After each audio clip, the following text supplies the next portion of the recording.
Friends, welcome back to my channel Rannabari Tukitaki form Swapna. আশা করি সবাই সুস্থ আছো, ভালো আছো। আজকে একটা নিরামিষ রেসিপি নিয়ে চলে এসেছি, ছানার কোপ্তা। খেতে কিন্তু খুবই সুস্বাদু লাগে। এটা তোমরা যে কোনো ধরনের বেড রুটির সাথে খেতেই পারো, যেমন ধরো লুচি পরোটা, নান কিংবা রুমালি রুটি, এগুলির সাথে তোমরা এগুলি খেতে পারো। এগুলি ভীষণ ভালো যায়, ভাতের সাথে কেউ খেয়েও থাকে। তবে আমি বারবারই বলবো, এটা যে কোনো ধরনের বেড রুটির সাথে তোমরা খেয়ে দেখো, ভীষণই ভালো লাগে।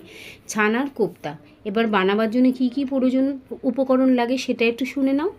ছানা 2 কাপ, নুন চিনি প্রয়োজন মতন, ময়দা প্রয়োজন মতন নেবে, কাঁচা লঙ্কা কুচি 1 চামচ, জিরে গুঁড়ো 4 চামচ, ধনে গুঁড়ো 2 চামচ, লঙ্কা গুঁড়ো 1/2 চামচ, সর্ষের তেল প্রয়োজন মতন, টমেটো আদা বাটা 1 কাপ নেবে, ধনেপাতা কুচি ওপর থেকে গার্নিশ করার জন্য একটু লাগবে, হলুদ গুঁড়ো প্রয়োজন মতন নেবে, ঘি যে যেরকম পরিমাণে খাও 1 চামচ হলেই যথেষ্ট, গরম মশলাগুলো অল্প, শুকনো লঙ্কা 2টি, তেজপাতা 2টি, গোটা জিরে 1 চামচ, এটা ফোড়নের জন্যে।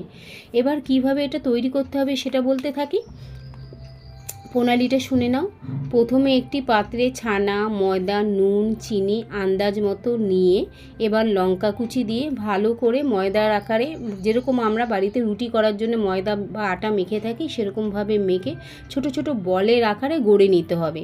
এবার অন্যদিকে কড়াতে তেল দিয়ে, তেলটা যখন ভালো করে গরম হয়ে উঠবে, তেলটা যখন ধোয়া বেরাবে, সেই সময় এই বলগুলি আঁচটা কমিয়ে নেবে, বলগুলি সাবধানে একটু ভেজে নেবে, কেননা যেহেতু ছানার তৈরি না, এটা একটু বেশি চাপ দিলে ভেঙে যাওয়ার সম্ভাবনা থাকে, তাই সাবধানে একটু ভেজে তুলে রাখতে হবে। অন্যদিকে কড়াতে সর্ষের তেল দিয়ে ফোড়নের জন্য যা যা উপকরণ সেটা দিয়ে দিতে হবে। গোটা জিরে ফোড়ন দিও। এবার এতে টমেটো আদা বাটা দিতে হবে, হলুদ গুঁড়ো দিতে হবে, লঙ্কা গুঁড়ো দিতে হবে, জিরে গুঁড়ো ও ধনে গুঁড়ো দিয়ে ভালো করে কষিয়ে নিতে হবে। অল্প গরম জল দিয়ে দিতে হবে এর মধ্যে।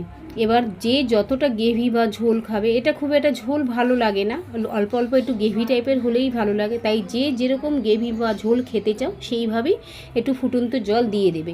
এবার জল যখনই ফুটে উঠবে তখন কোপ্তাগুলি দিয়ে আর 2-1 মিনিট একটু ফুটিয়ে নিলেই ব্যাস তৈরি হয়ে যাবে। এবার গ্যাস থেকে কড়াই নামিয়ে তাতে ঘি, গরম মশলা দিয়ে আরেকটু নাড়াচাড়া দিয়ে একটু স্ট্যান্ডিং টাইম রেখে দেবে।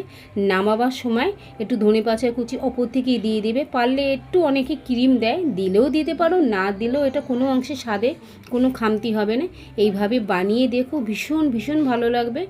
যেরকম লাগলো আমাকে কমেন্টে জানিও প্লিজ।